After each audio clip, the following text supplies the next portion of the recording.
Hello, everybody.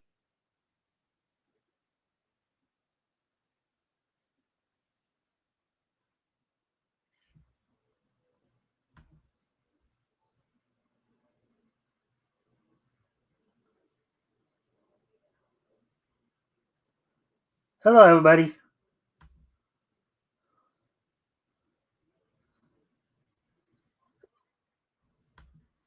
Alrighty then.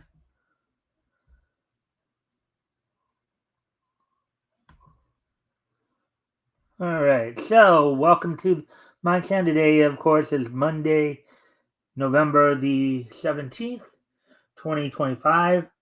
Hopefully, everybody's having a good day thus far. Good start to your week. We're gonna give people a chance to come in before we get started. Um, we're not too far. We're just about another week and a half away from Thanksgiving, so hopefully everybody's preparing for some good eats there. Um, let's see. And of course, a friendly reminder to everybody, if you guys haven't already, if you guys can help out by liking and sharing the stream, see if we can get some more friendly people to engage, that'd be appreciated. Also, if anything here grabs your attention, feel free to comment and or ask questions, and I'll try to answer the questions to the best of my ability. Um, see, it looked like for a moment there we might have had some more people here, but let's see.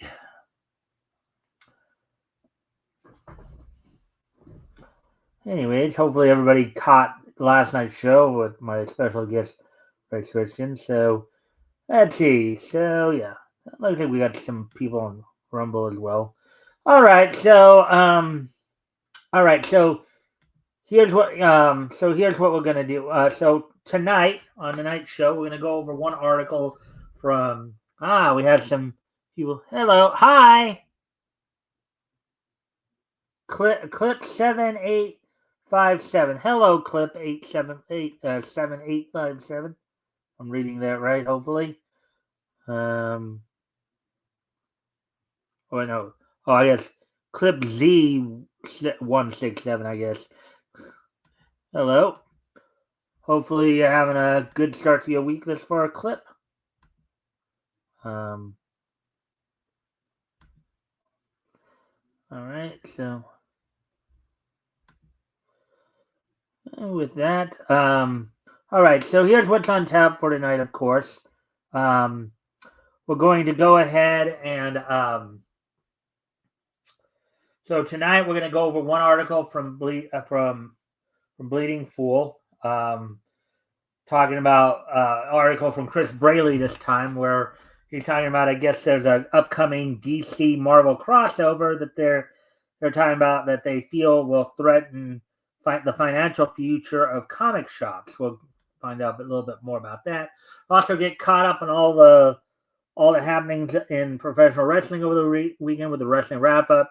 Of course, look back to Friday Night SmackDown, as well as the TNA pay per view Turning Point. See what all happened there. Saturday Night's Collision, as of course, this week this Saturday, AEW will be having its Full Gear pay per view, so they'll probably be preparing. And they had the Blood and Guts this past Wednesday, um, so we will see what's all going down there. And then we'll wrap things up with this day in Nietzsche history. So, with that being said, one last friendly reminder before we get into the topics at hand. If you guys haven't already, if you guys can help out by liking and sharing the stream, see if we can get some more friendly people to engage, that'd be appreciated. Also, if anything here grabs your attention, feel free to comment and or ask questions. I'll try to answer the questions to the best of my ability. So, with that being said, why don't we go ahead and bring up the material here, and then we will get going on the article here. Alrighty then. So, here we go. Marvel DC crossover event threatens financial future of comic shops. Article by Chris Braley, published earlier today. So here, let's see what's going on here. See the panel there with Thor and Captain Marvel. Well, I guess they're calling him Shazam now. I will always think of him as Captain Marvel because that's who he was as I was growing up. But yeah, Shazam, and because apparently at some point, of course, Marvel Comics got the rights to the name Captain Marvel. So even though it was originally in the hands of Fawcett Comics. So anyways, let's get into this. Actually, I'm sorry, I'm going to need to go off camera here for a quick moment. I'll be right back, but I will put some music on to entertain you guys while I'm gone. I'm just going to go off camera for a quick moment. Right back.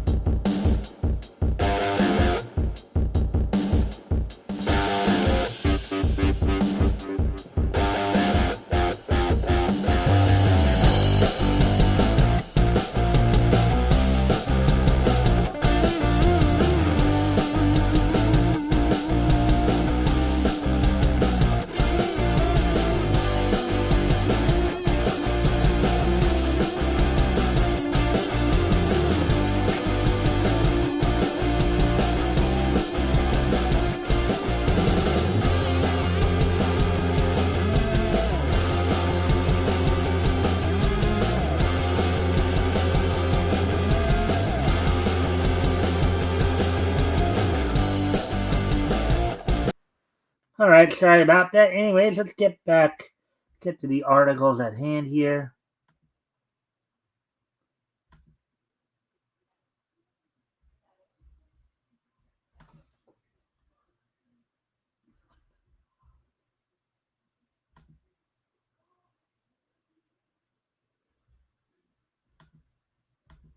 All right, so let's get into this. All right, so Marvel Comics and DC Comics have announced new digital-only crossover comics and are offering free subscription trials for their digital platforms. So this is what he's worried about with the worry about the financial future for comic shops. DC Universe Infinite and Marvel Unlimited. This follows Marvel sold out Deadpool Batman #1 physical comic, with DC's Batman Deadpool #1 set to release next week digitally.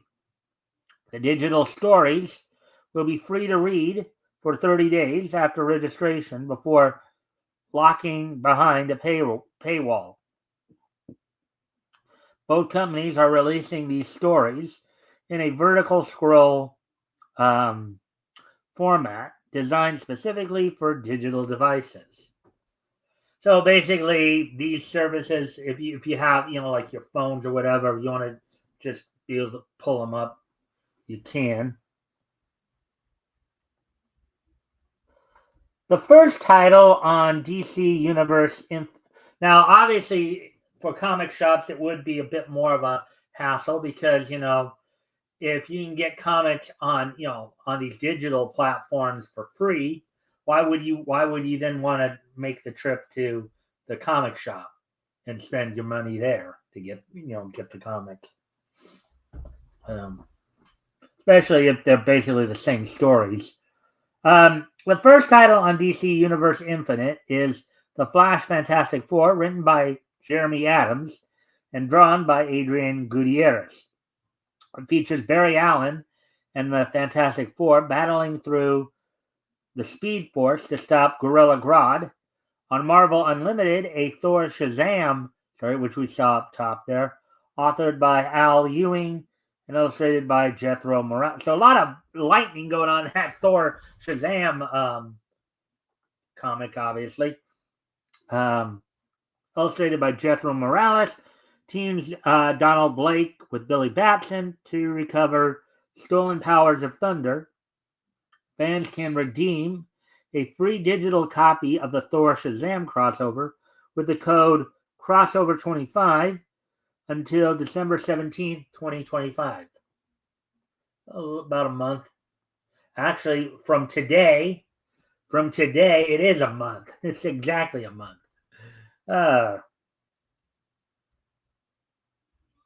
30 days from now.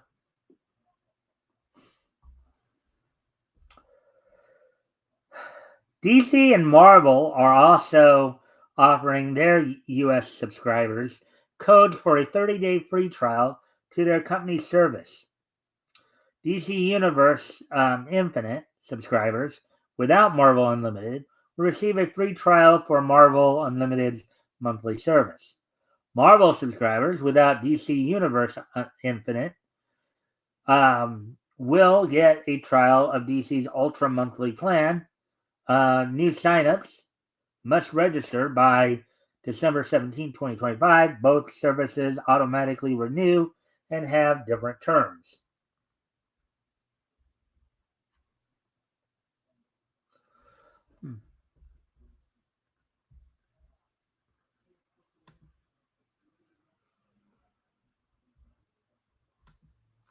God, well, thank you for that, Galgo Wentworth. Thank you for that. It's nice to hear. I'm fully aware. I am fully aware of that. Or Gage Wentworth, I guess. Hmm.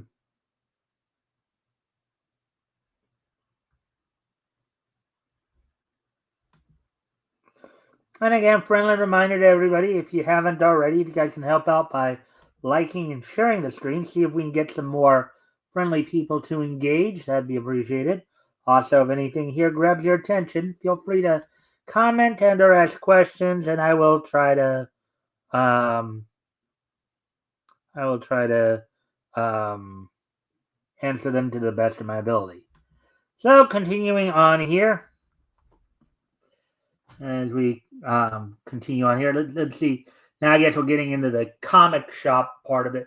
So, while comic readers may like these offers, this aggressive push into digital is not necessarily good news for brick and mortar comic shops. Basically, your local comic book shop where you go to, right?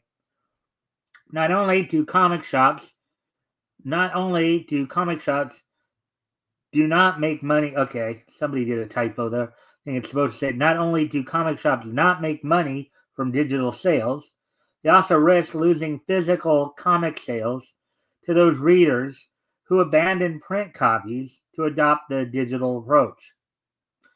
When Marvel, yeah, that would be true because if you could, it's a lot easier. You don't have to worry about taking up space with the physical copies. You know, of the comic if you can just go online and read them. When Marvel and DC's digital platforms were initially announced, there were delays of up to 6 months for digital versions versus the release date of the print versions, making sure comic shops had time to sell the books before making them available via digital. This new promotion flips that delay on its head. See, you see a picture of some kids or some people reading a physical copy of a comic right there. So this isn't the first time Marvel has attempted to do digital-only releases. Back in 2020, Marvel announced a handful of digital-only titles of books that were held up by the COVID-19 pandemic and the subsequent shutdown of Diamond Comics distributors, which we've covered on this channel quite a bit. We've gone through those articles and talked about what was going on with Diamond there. After severe pushback, Marvel eventually told retailers they would release print copies of most of those titles. Back then, the titles were Hawkeye Freefall, Ant-Man, Ghost Spider, and Valkyrie Jane Foster. Not exactly big selling books. Yep. Probably more like the I don't know, B minus or C level heroes, I guess. Um, this time is different. This time it is different. A publishing crossover between DC comic characters and Marvel Comics characters is historic and has been a dependable sales boom for both companies in the past. Uh, the Tangent Universe, the Amalgam Universe, come to mind. For those of you, I'm sure some of you who are comic enthusiasts probably know exactly what I'm talking about. Hey, Metal. I don't think this is really costing LCS too many sales. Sales have been down regardless. This is mostly picking up customers who wouldn't go to the LCS anyways. Interesting point there. Interesting point to be made there. Hmm.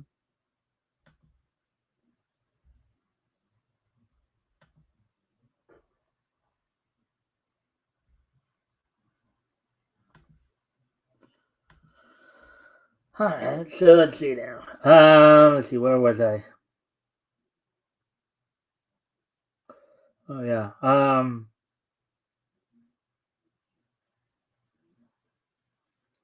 It is rare and usually pretty special to readers.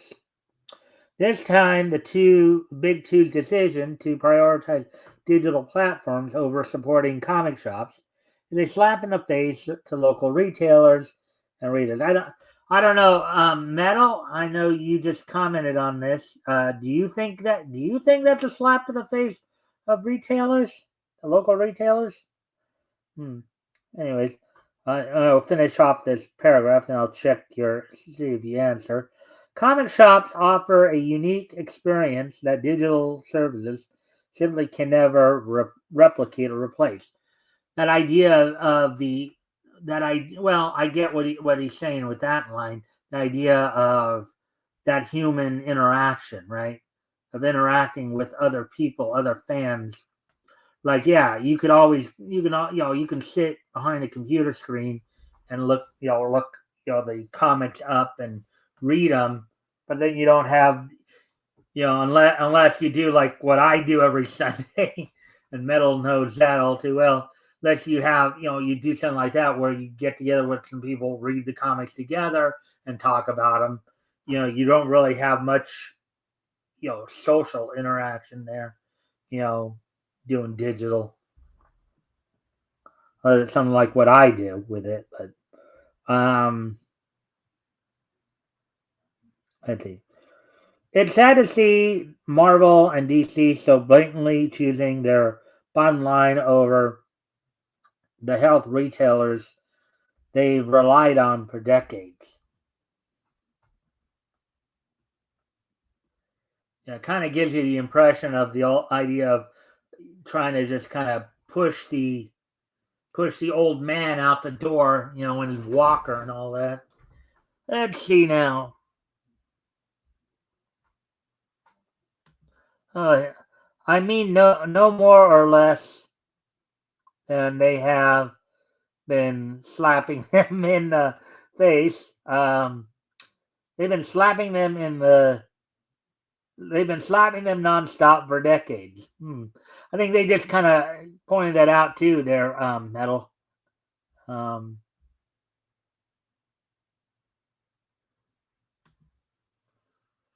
all right.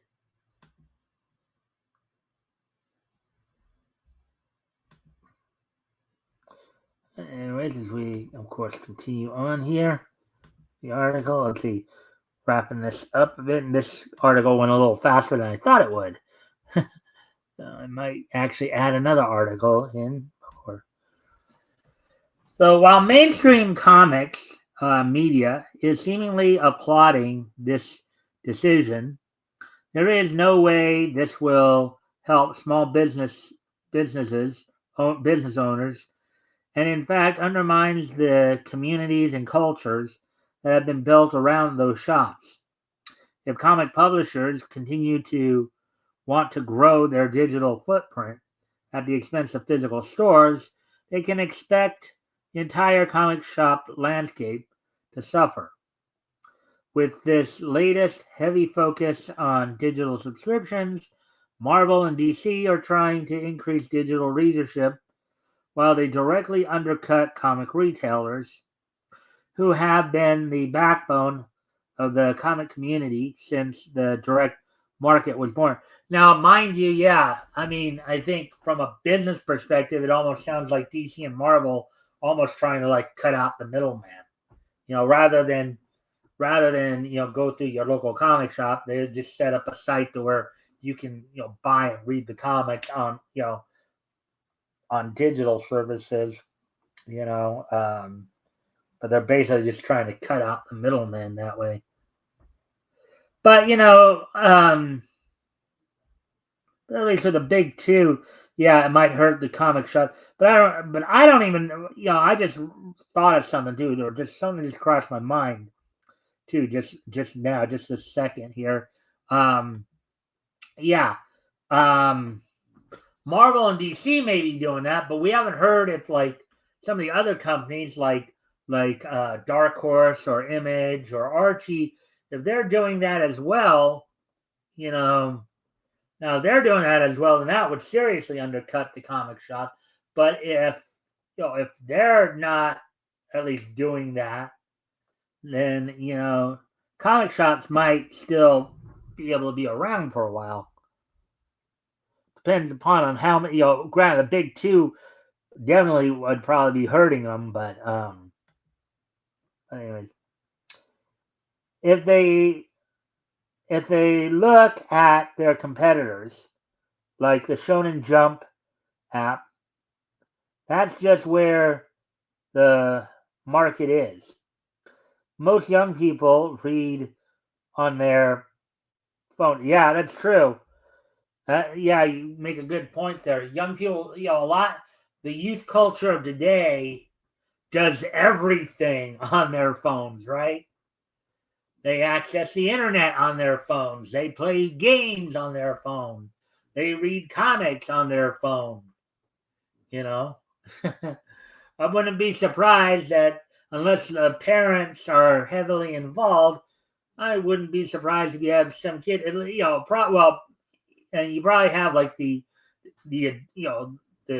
young adults, the 18, 25-year-olds, who probably even utilize the dating apps as well on their phones. So just goes to show you. But anyway, so we're at 23 minutes here. Oh, maybe I can try to. Oh, maybe I can try to see if I can find something else, another article to go through. I think we still have some time here. Again, friendly reminder to everybody, if you haven't already, if you guys can help out by liking and sharing the stream, see if we can get some more friendly people to engage. That'd be appreciated. Also, if anything grabs your attention, feel free to comment and or ask questions, and I will try to answer them to the best of my ability. So let me just take a look here since this article came to an end. Let's see what else we can find article wise.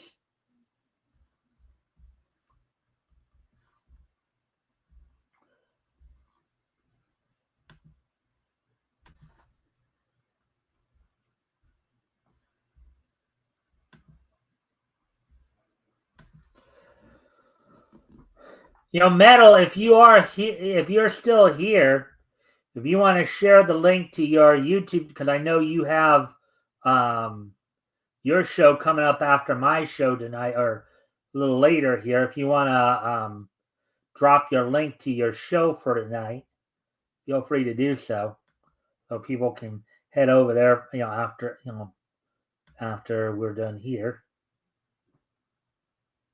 And of course, I'll highlight that when we get to that point.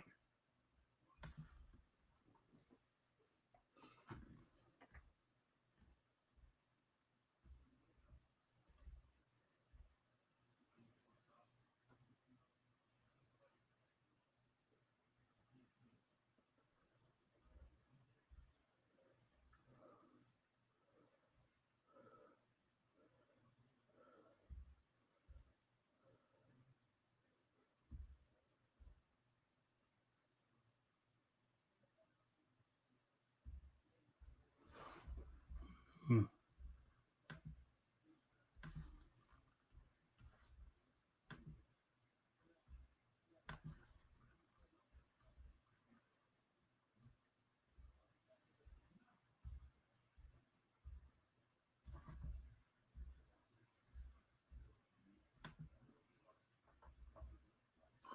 And there you go.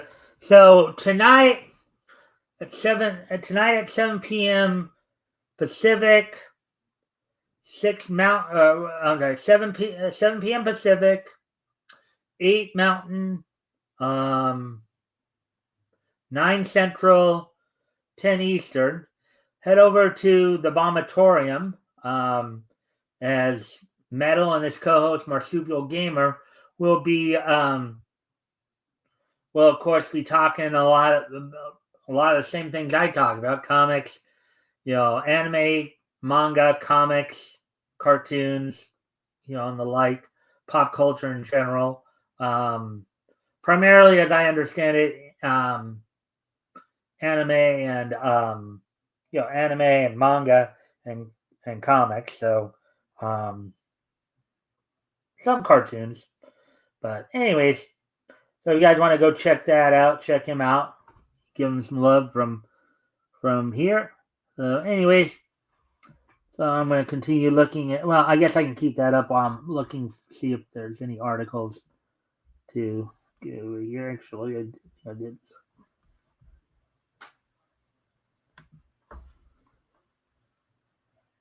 Let me see. Oh yeah.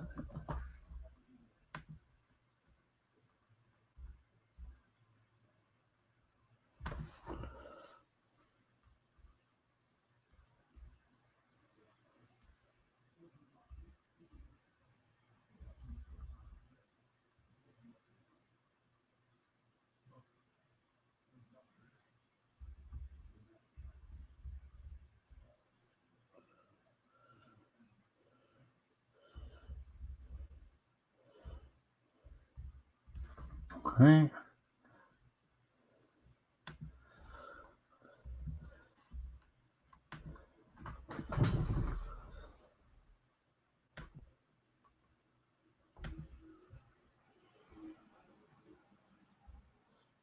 All right. Well, guess we'll just.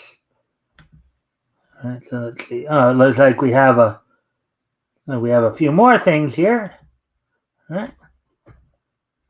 We'll probably talk about photos from the Legend of Zelda movies set from today. All right. And then among other things. All right. Good thing. All right. So anyways, let's see here.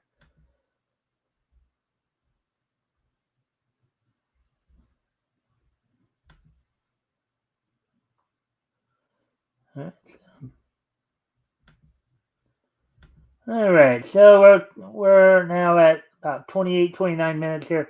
So I think I'm going to go ahead and move on to the wrestling wrap up, as there was quite a bit going on this weekend. Friday, of course, TNA had their Turning Point pay-per-view, coming off of a one show build, basically, that a lot of people were not happy with, especially with what happened towards the end of the show. Then, of course, and also we'll go back and look over, you know, um, we'll go back and look over, SmackDown and AEW's Collision, as of course this Saturday, um,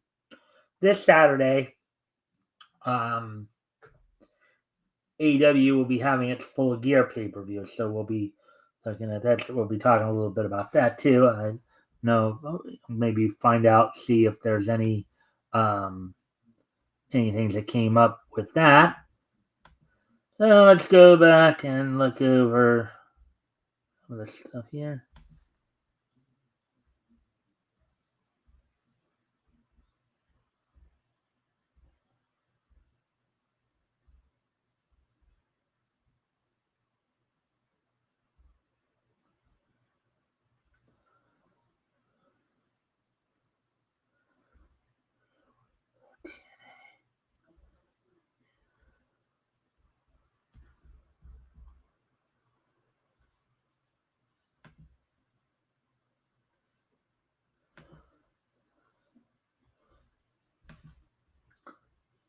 TNA. Total nonstop action. That's what. For those of you who don't know, TNA stands for Total Nonstop Action. Not the other thing you all probably are thinking of. So both the countdown and the main show. So Total Nonstop Action was at the Full Sail University in Winter Park, Florida. The pre-show, which was on YouTube with Tom Hannafin and Matthew Rainwell. The countdown show saw Jake Something defeat both Mance Warner and the Hometown Man in a triple threat match to get the win there, before getting into the main show. And on the main show for that, Turning Point, past Saturday, also from Full Sail University in Winter Park, Florida. Opening match of the evening saw Kalani Jordan retain the TNA Knockout. NXT's Kalani Jordan retained the TNA Knockouts world title over M by Elegance, of the Elegance brand. And this match, even though it was probably a good match from what I've seen here by the scores, I think some people are not happy. Some people are just not happy with how some of these situations are booked between NXT and TNA and WWO. Then in a match that was set up on the previous night's Impact, AJ Francis defeated BDE, the YouTuber, after, of course, on the previous this match being set up on the previous night when AJ Francis put BDE through a table on the previous night's Impact. So AJ Francis, albeit they said that BDE had a pretty good showing for himself in the match. And a no DQ match that was also set up on the previous night's Impact. Indy Hartwell got some revenge, and she got another win, this time a clean win pretty much on Dani Luna, after Dani Luna got herself disqualified the previous night. And then in a match, the TNA Knockouts World Tag Team Championship, a three-way match, the Inspiration of Cassie Lee and Jessie McKay retained over Angel Warriors of Zaya Brookside and Lei Ying Lee, and then the team of Mila Moore and Victoria Crawford. Mila Moore, who was filling in for Tessa Blanchard, who was not cleared to wrestle, as it were. She's apparently not cleared to wrestle for some reason. But then in a six-man tag match, the team of Order 4, Mustafa Ali and the Great Hands of Jason Hotch and John Schuyler, with Special Agent Zero and Tasha Steelz in their corner, defeated the team of Prime, Cedric Alexander, and TNA World Tag Team Champions, the Hardys, Jeff and Matt Hardy.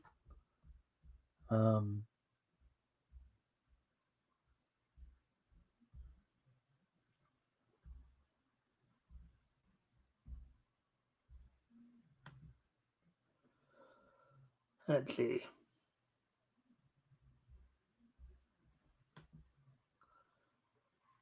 I had no idea.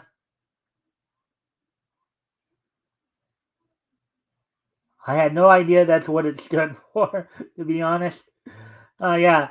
So, Total Nonstop Action. It started up back in 2002. I know a lot of people will joke, when they hear TNA, they think like TNA as in T and A, or basically the more, I guess, more vulgar interpretation of it. But no, it's yeah. So anyways, continuing on here. And then in an 8-man tag match, the match was originally scheduled to be the System of Eddie Edwards, JDC, Moose, and Brian Myers to take on the Rascals of course, Trey Miguel, Myron Reed, Zargin Wentz and a mystery partner, and that mystery partner ended up being the returning Desmond Xavier, coming off of his recent release from the WWE, who, when he was in WWE, wrestled as Wes Lee. As you do find a lot of the people who are getting released by the WWE who are like either on the main roster, kind of like Indy Hartwell and all of that, or ones who are on NXT, like Desmond Xavier, are now getting picked up and signed by TNA. So the Rascals, with the returning Desmond Xavier, defeated the System in an 8-man tag match. Then you had in an X Division title match, Leon Slater retained over former X Division champion Rich Swann. Rich Swann in his first match in quite some time with TNA.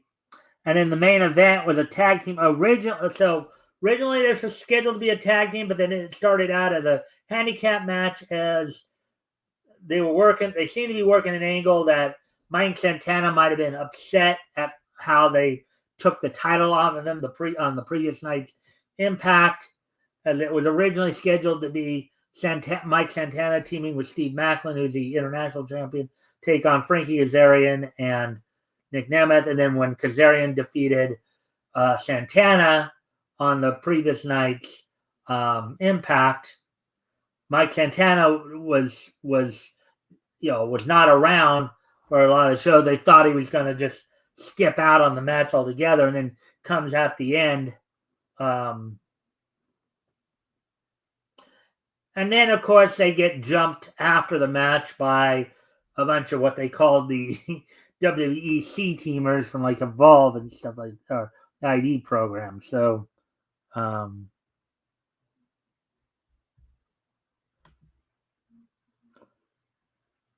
I do like some good TNA. Yep.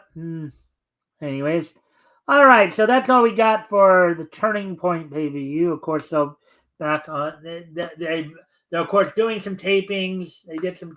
So of course they had of course taping on Saturday, and we'll probably see some of that coming up this Thursday. So now let's go ahead and take a look at Friday Night SmackDown. The WWE, of course, has got a couple of things going on. They're building, of course, towards just under 2 weeks. They're building towards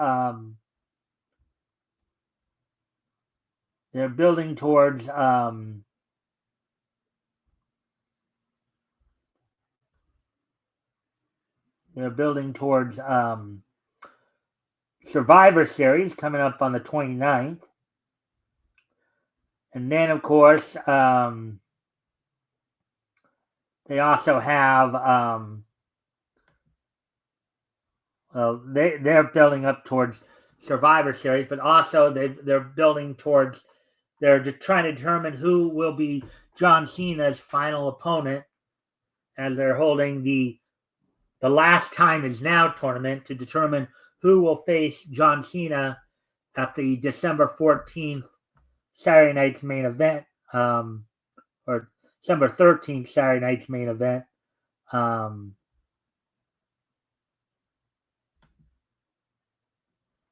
Next month.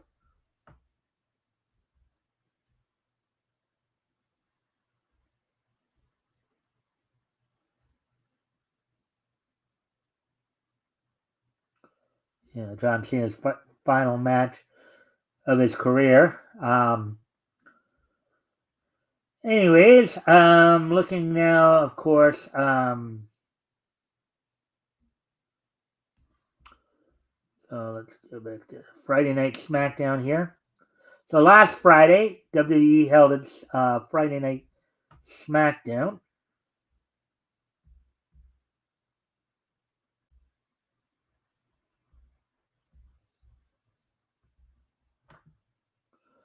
From the MVP Arena in Albany, New York, with Michael Cole and Corey Graves on commentary.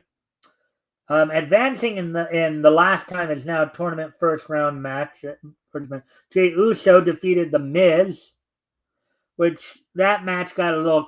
There was some criticism there that because they believed that maybe The Miz should have been able to advance, as he's had some history, of course, with John Cena, but Jey Uso defeated The Miz.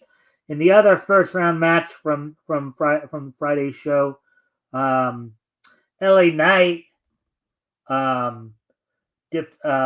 defeated the returning Zack Ryder.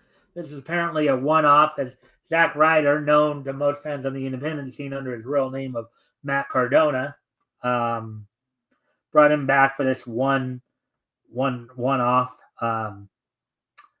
And then in another United States title open challenge, Ilya Dragunov defeated Axiom in that matchup. In a non-title match, WWE Women's Champion Jade Cargill defeated B-Fab.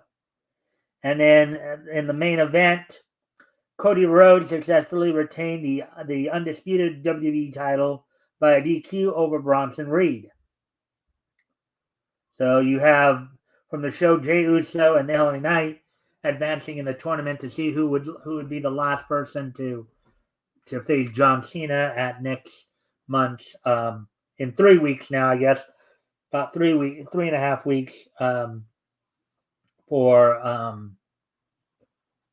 his final match at Saturday Night's event.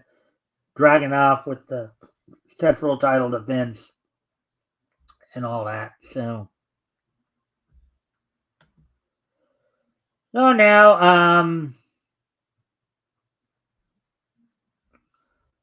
we'll of course, all right, we'll go back to, so we'll look ahead a little bit here to what's going down on tonight as WWE continues to build towards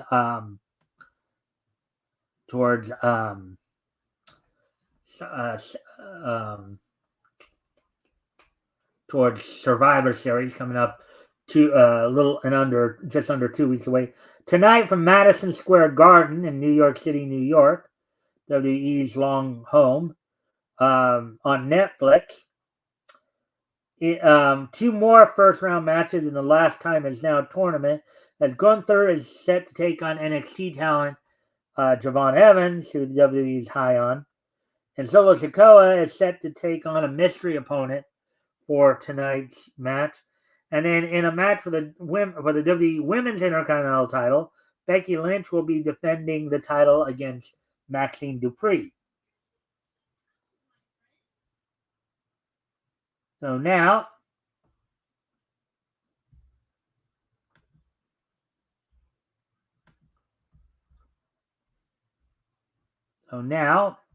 we will go ahead and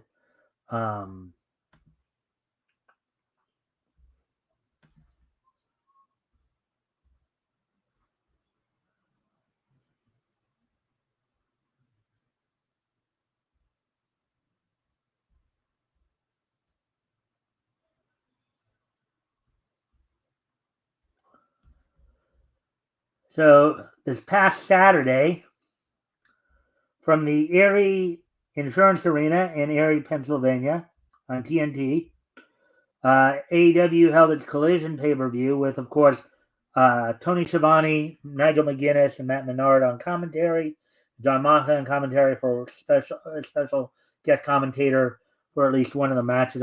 I'd take it. So the opening match on Collision, as they're building towards this weekend's Full Gear pay-per-view, the Death Riders team of Daniel Garcia, Pac, and Wheeler Yuta defeated the team of Tommy Billington, Jay Lethal, and Adam Priest, with, I believe, after the match, Pac issuing a challenge to Darby Allin for this Saturday's Full Gear. We'll double check and make sure of that. In a Battle of the Marks, Ring of Honor Hall of Famer and Conglomeration member Mark Briscoe defeated Mark Davis of the Don Callis family.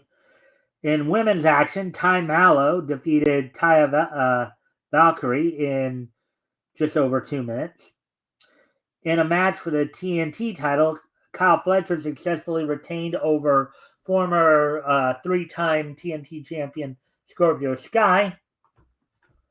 In a women's tag team match, former AEW Women's World Champion Riho teamed with Alex Windsor to defeat Heian and Maya World. An 8-man tag team main event saw Bandito, one half of the AEW World Tag Team Champions and current Ring of Honor World Champion, teaming with Jet Speed of Speedball Mike Bailey and Kevin Knight and the Jet Kevin Knight and Juice Robinson of the Bullet Club to defeat the team of FTR of Dax Harwood and Cash Wheeler and La Facción Ingobernables, of course, the Ring of Honor World Tag Team Champions Sammy Guevara and Rush. So coming up this Saturday for AEW will be the full gear pay-per-view. Let's see what and I do believe one of the matches, as I mentioned, was that may have at least been issued for a challenge was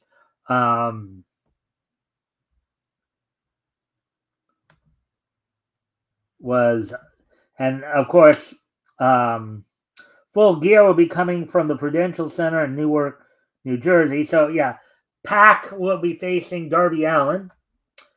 And then in a $1,000 6-man tag team match, Josh Alexander of the Don Callis family teams with the Young Bucks, Matt and Nick Jackson, to take on Kenny Omega and the Jurassic Express of Luchasaurus and Jack Perry. Now, recently it was announced that AEW would be adding a national title, and that match would be happening here in a casino gauntlet match. Participants already include both members of the Hurt Syndicate of Shelton Benjamin and Bobby Lashley. Ricochet will be involved in that. Jet Speed will be involved in that, and there's set to be 2 others. So Speedball Mike Bailey, and so the winner of this match will, of course, become the first AEW national title, who they're saying their lineage comes from the old Georgia Championship Wrestling national title holder. In a no DQ match, Kyle Fletcher defends the AEW TNT title against Mark Briscoe. In a match for the AEW World Tag Team title, the current champ Brodita, Ring of Honor World Champion Bandito, and Brody King will answer the challenge of two-time former champs FTR of Dax Harwood and Cash Wheeler with Stokely in their corner.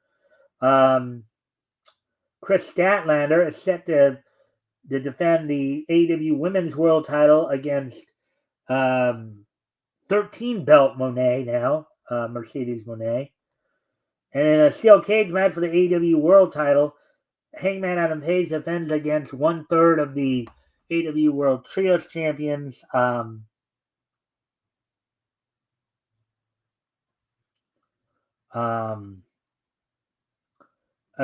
Samoa Joe. Now, I just saw a note here as well.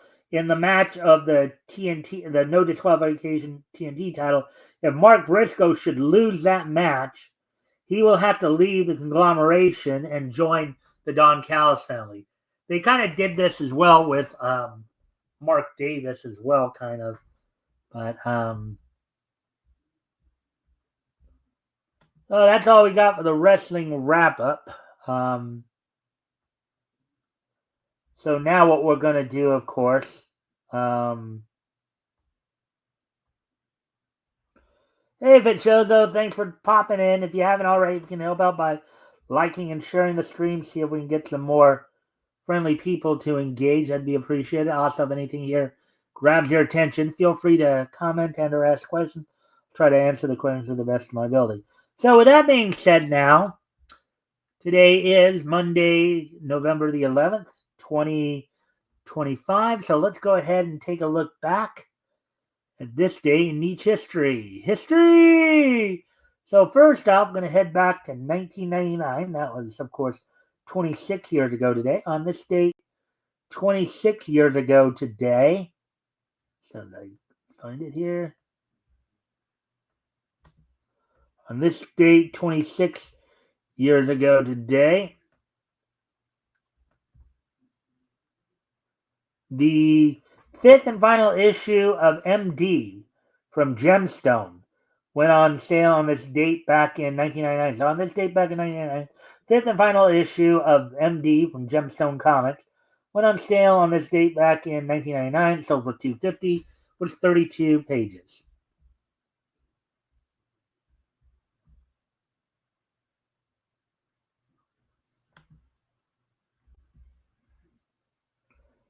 All right then. So, anyways, now moving on to the next piece in each history. We move ahead to the year 2010, which was 15 years ago today. On this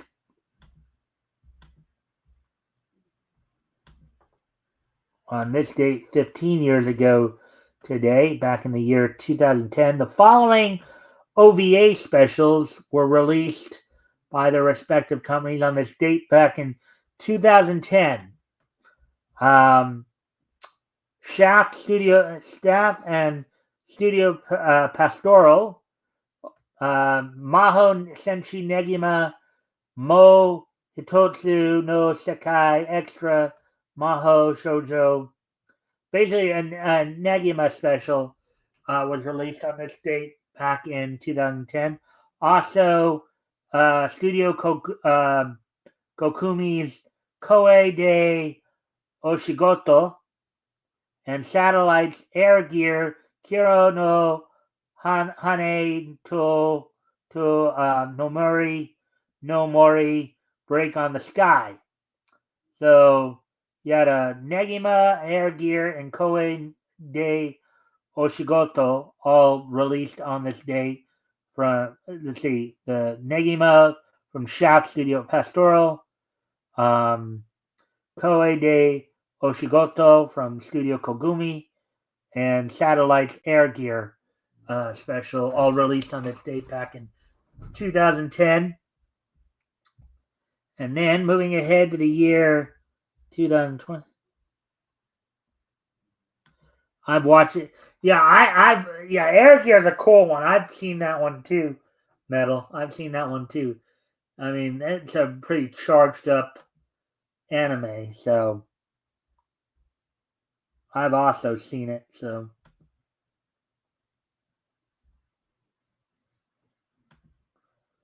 all right, and finally, moving ahead to the year 2020. On this date in the year 2020,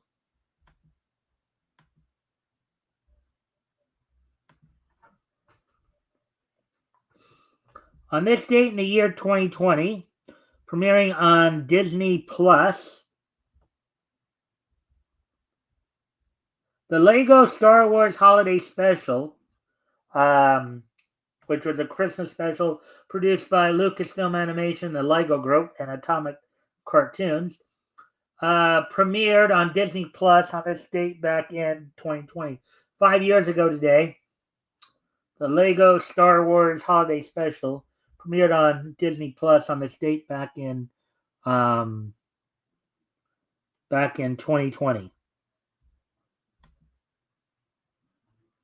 I've seen Air Gear. All right. All right. So with that being said, I thank everybody for being here tonight. Hope everybody enjoyed the show. And of course, we'll be back here with more Nietzsche News tomorrow. Also, this Sunday, I'll be joined by Apex from Apex Comics. We're continuing our look down Comics History Lane from July of 1940. We'll be looking at Cyclone Comics number 3 from Harvey. And so I'd rather watch a Lego stop motion recreation of the 78 Star Wars Holiday Special. Okay. Anyways, So with that, I thank everybody for being here, and I hope to see everybody back here tomorrow. Bye.